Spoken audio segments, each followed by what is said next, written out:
আমরা নির্বাচন কমিশন তৈরি করেছি। ভোট আপনার নমিনেশন পেপার কেনার জন্য সময় দিয়েছি। ওই ওয়ার্ডের যে কোনো একজন ভোটার বা সদস্য এই প্রার্থী হতে পারেন, নমিনেশন পেপার কিনতে পারেন। বাছাই হয়েছে, তারপরে তাকে আমরা ঘোষণা দিয়েছি প্রেসিডেন্ট এবং সেক্রেটারির কয়টা বিক্রি হলো।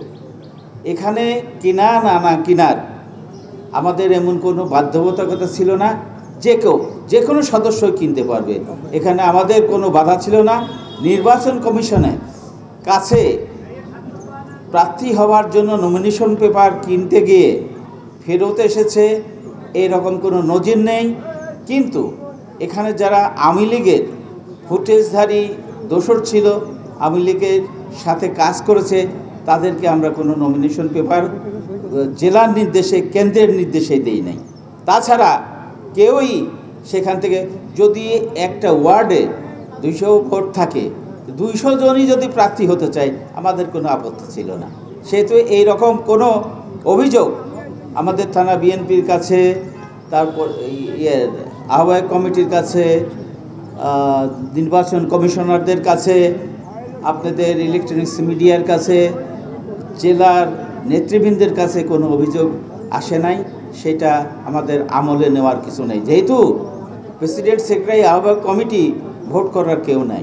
ভোট নির্বাচন কমিশন তৈরি করে দিয়েছি।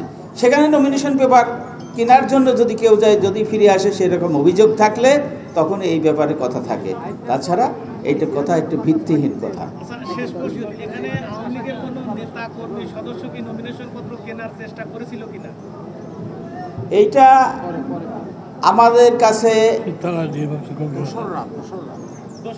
হ্যাঁ, দোসররা আওয়ামী লীগের তো কেউ নাই। দোসররা আমাদের জানা মতে একটি মাত্র একজন প্রার্থী হতে চেয়েছিল। নাম কি বলা যাবে? সেটা নির্বাচন কমিশনার নামটা জানে, কারণ তার ফুটেজ তো ওপেন করে দিছি।